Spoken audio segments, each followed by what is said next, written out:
So good morning, everyone. So listen, when we go out on a boat, we check the weather, right? We want to see what the weather is going to be like. Ultimately, you're able to look at the waves and the seas and tell whether or not the Long Island Sound is going to be smooth or whether it's going to be choppy.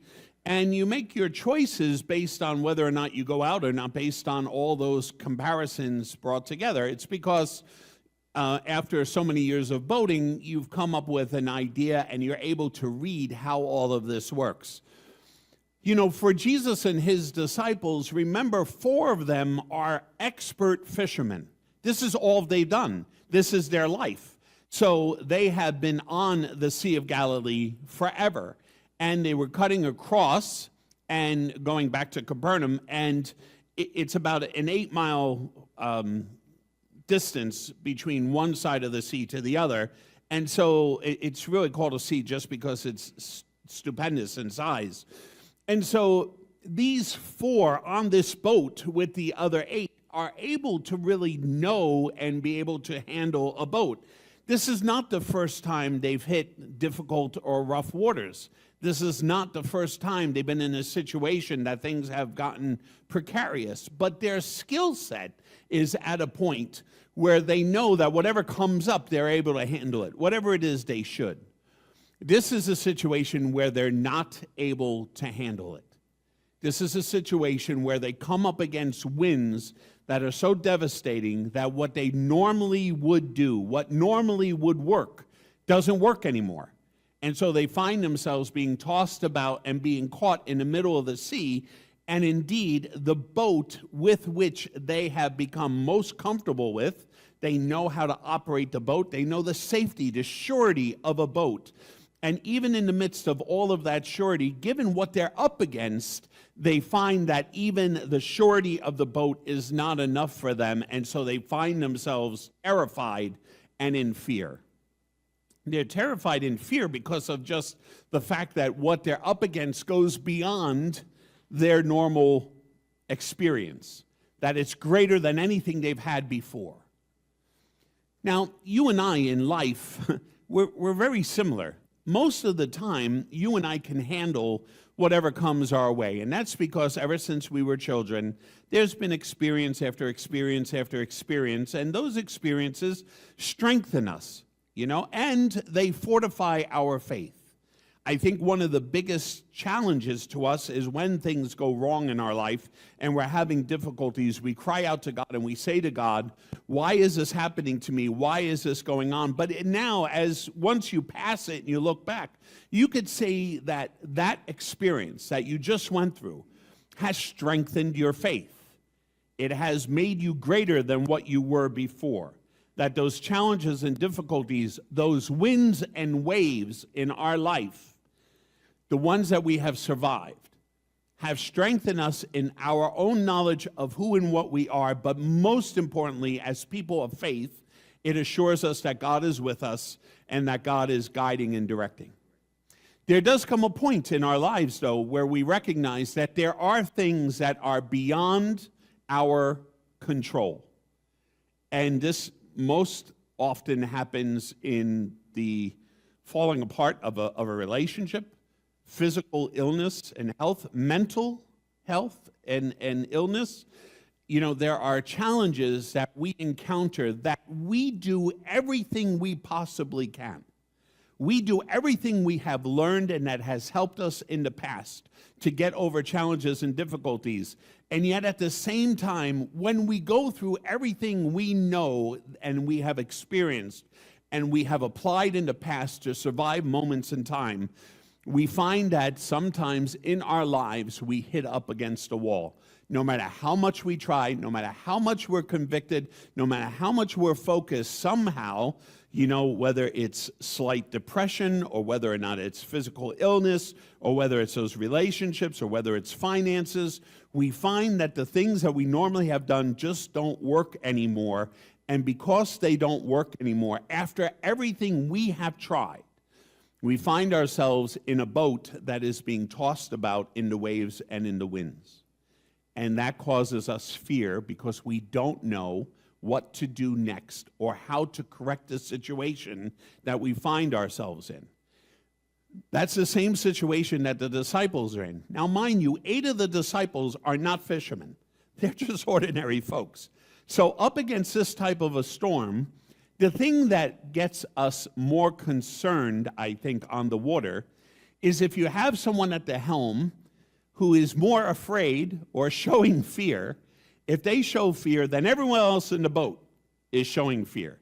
And sometimes I have to explain to Donna that even when things are tough and things are challenging, like fog and things like that, in the end, I ultimately have to keep a very strict, stern face, even though everything inside of me is shaking up. Why? Because there's other people on the boat, and they're looking to you to see whether or not are you terrified, because if you're terrified, then our hope is lost.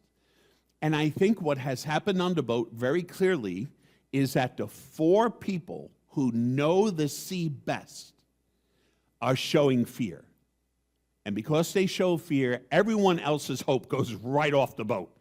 Because if those people with all their skill set, are showing fear, then how much more for us? And sometimes when we are reaching out to other people to help us in our own difficulties, in our own storms and winds and waves, when we reach out to them and they're not able to help us, we become more hopeless than we were before, because we're hoping that another person can help us.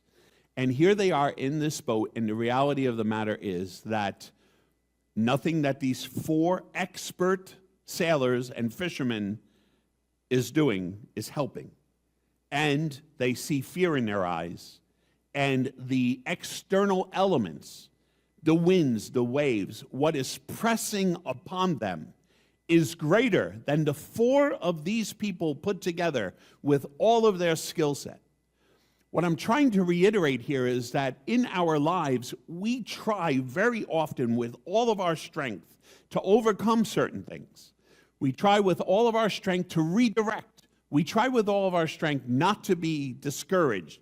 We try not to be sad. We try to control our feelings. We try to control the thoughts in our minds. And sometimes yet, as much as we try, we still find ourselves overwhelmed by winds and waves. It's interesting because notice who is the one who puts these guys in the boat in the first place. It's Jesus. Jesus puts them in the boat and tells them to go across the way. The one thing that Matthew never tells us is whether or not those fishermen, as they were getting into the boat, said to each other, because they looked at the sky, the waves, the wind, and they said to each other, this probably isn't a good idea, because what we're going to be up against is going to be something terrible. You can see it, you can sense it, and yet, because Jesus directs them to do so, because Jesus is there, and it makes it clear in Matthew, Jesus is the one who places them in the boat to go out. As they're out there and the storm comes about, they're crying out because nothing is working, and they're afraid they're going to die. They're too far off from shore. Please recognize who it is that walks on the waves. The one who walks in the midst of the storm. The one who is not impacted by all the externals because his presence is greater than all the external. And so Jesus comes out, and if you notice, after Jesus is seen at a distance, first of all, like every good human being, they see him and they think he's a ghost, right? Now, we think that's kind of funny because we know about the resurrection and all that, but for the fact of the matter is, these guys are having a bad enough time anyway. They're being tossed about by the winds and waves. They think they're going to drown, and now there's a ghost walking out to them. Please cut me a break. There's only so much I can handle in one day. This is enough. But Jesus is not curtailed or impacted or diminished in his ability to make his approach to them. And indeed, despite the winds and the storm, despite the waves, despite how horrendous it is, Jesus is capable of stepping out and being with his disciples. Nothing hinders him from being there because they're crying out for help. But if you notice, it's not as though they say, "Jesus, where are you? Come." It's simply the reality that they are terrified and overwhelmed by what is happening to them. Jesus knows and senses that. Now, mind you, Jesus, right before this story, multiplies, God bless you, multiplies the loaves and feeds the 5,000, right? These disciples know what Jesus' power and authority is. They've just seen it. He's the one who put them on the boat. And yet notice that they're not crying out for Jesus. I think that's an important point, because you would think if Matthew's actually trying to talk about how Jesus intercedes and how Jesus is there and how Jesus' power and authority is greater than anything on the face of the earth, that you would think that the disciples would cry out and Jesus would respond. But no, Jesus sees from a distance that they are struggling, that they are having difficulty, that they're in trouble. Jesus sees and responds. And notice what their first reaction is. "Oh my God, it's a ghost." And yet it is Jesus, and he says, "It's me. It's me." But their shock is they didn't introduce him or invite him to come. They didn't reach out. They knew who he was, his power and his authority. They knew. They've been with him a while. They've seen many, many miracles and activities. But is it because they thought this storm was too great for him, that there was nothing he was going to do? Like somehow the multitude of loaves and fishes was easier to do than controlling the weather and the waves? Possibly. Did they not have enough faith after everything they had witnessed? Everything they had witnessed, did they not have enough faith that calling out to him was exactly what it was that they should do? But Jesus doesn't wait for them to get their act together and put their head straight and figure out what it is that they believe. He doesn't need to be coerced or invited to participate and enter into a world where our waves and our winds are knocking us all around. He comes anyway. He comes in spite of being asked or not being asked. And I think this is a fundamental for how God acts. We think that somehow we have to make some sort of, when we're in all of our difficulties and our challenges, when we're all up against it, when there's things in the world that are going crazy, that somehow we have to coerce God. We have to get God on our side to help us through a difficult time and situation. And that's just not the reality. It's not the reality. It's not the way it works in the Gospels. And so if Jesus is the manifestation of God the Father here on earth in the form of his Son, then how Jesus acts and operates is exactly the way he acts and operates. And so for you and I, when we stumble along and we don't have the faith and we don't remember to cry out, he still comes anyway. So I want us to remember that spiritually, that wherever you are, no matter what you're feeling or whatever your senses are, our feelings are flawed. Whatever our feelings and our senses are, it does not stop God from being there always at our side, trying to support and bring about what is good and right for us. God's desire is that we live. And I'm not just talking about a boat that's sinking from winds and waves. I'm talking about having life and having life to its fullest. But this world is imperfect. There are going to be storms. There are going to be waves. And in the midst of the storms and waves, we will often get sidetracked and sidebarred in our mind, and we will forget who it is that we believe in. We believe in the one who walks on water and commands the winds and the waves. But we forget this. We forget these stories. We think, oh, aren't they cute? Aren't they nice stories? Aren't they just nice, miraculous stories? No, they're not. They're the reality of how Jesus was and what he did on the face of the planet. And now that Jesus is here spiritually, we are all encompassed by him. And the same Jesus is available to us as he was on the boat for those people who were in serious trouble, falling apart. We are the ones who get sidetracked. God is coming. God is already there in the midst of our difficulties, already present. But we have to look for him. And yes, at first glance, we might say, oh, well, this is coincidence. It's a ghost. It's coincidence. But it's not. It's Jesus entering our life. But do we have eyes of faith to see him? Peter doesn't know whether this is Jesus or a ghost. He doesn't know what it is. Has no idea. But what does he say? Lord. Notice the title, Lord. He's already acknowledging that somewhere inside of him, he is willing to take the chance that this person walking on the seas and controlling the winds and coming at them is truly Jesus. And he says to Jesus, hey, if it is you, then have me step out of the boat and walk to you upon this water. And Peter does a really good job until what? He loses sight of Jesus.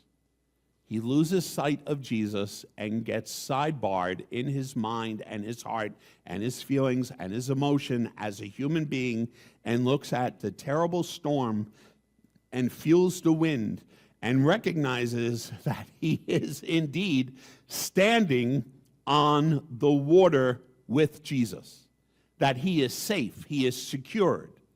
And as much in our prayers as we believe and we get to that sense of conviction that we are safe and secure because Jesus is present there and we are walking on water because of what Jesus has commanded us to do, you and I very often, like Peter, look around and we see everything happening around us and we say to ourselves, oh, this is too much.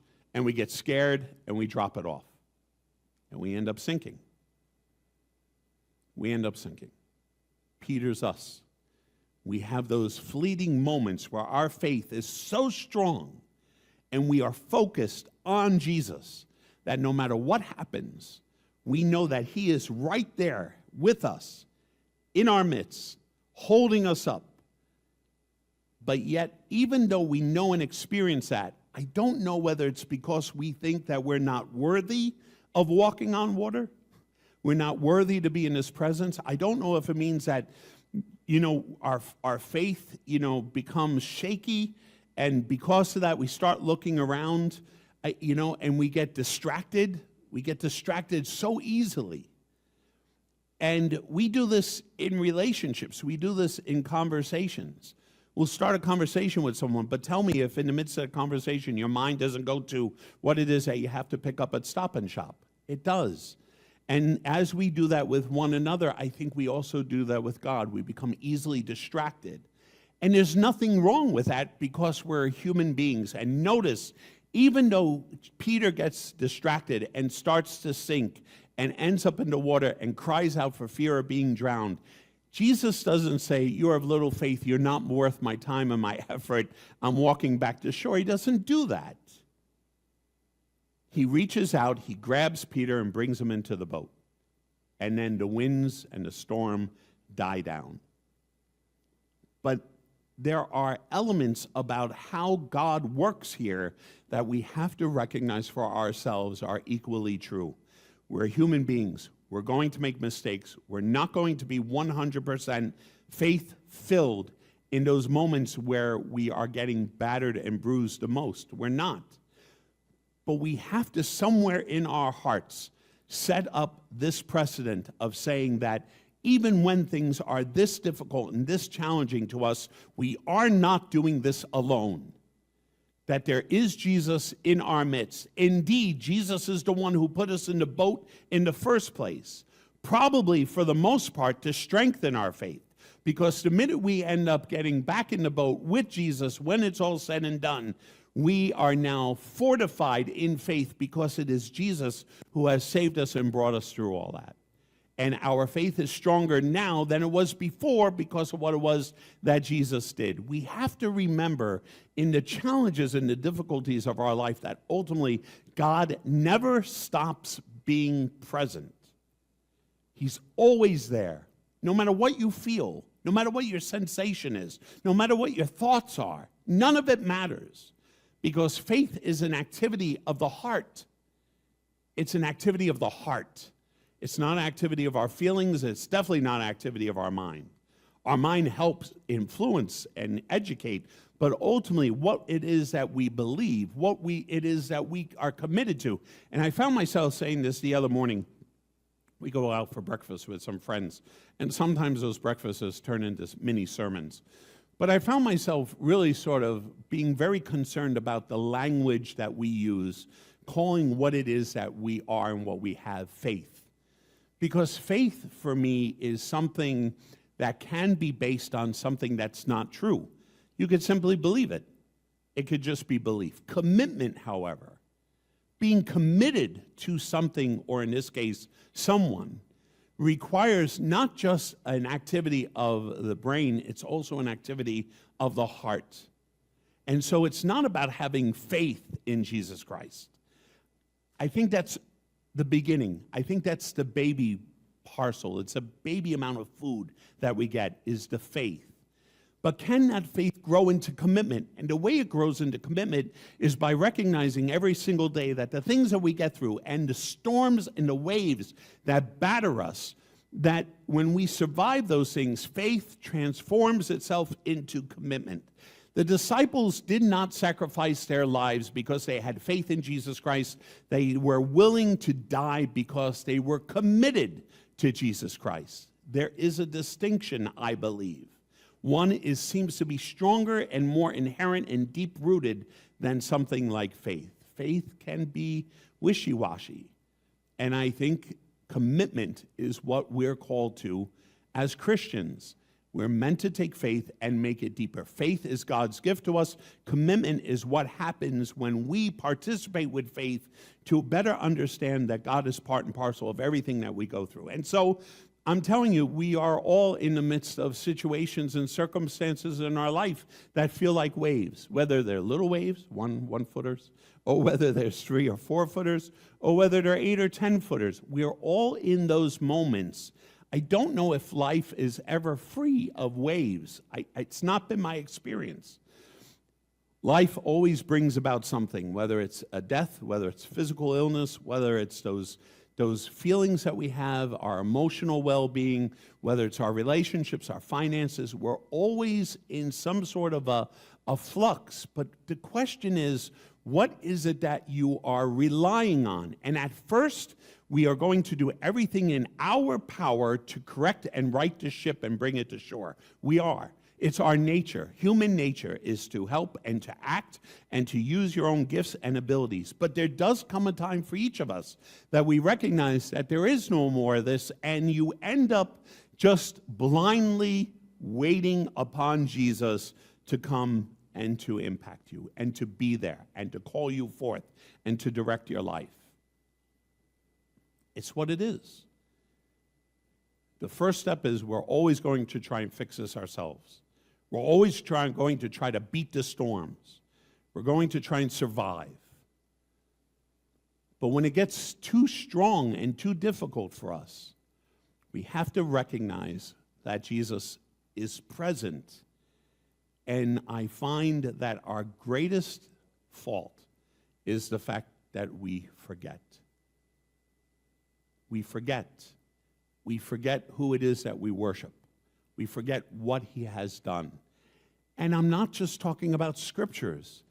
If we look in the elements and the components of our individual lives, you and I will see and experience and encounter and point out the hand of God that has brought us to where we are now.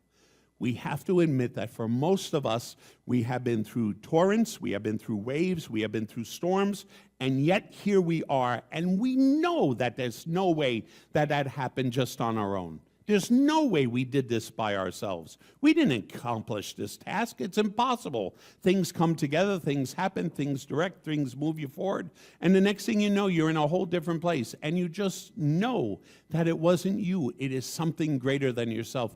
We have to be reflective about how God has worked in our life to give us the sensation and the direction and the commitment for what happens next.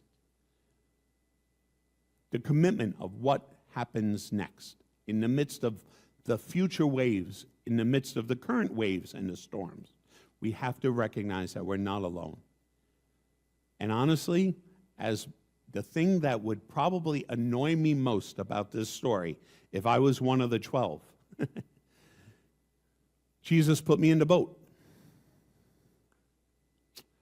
And all week, I've been stuck on that.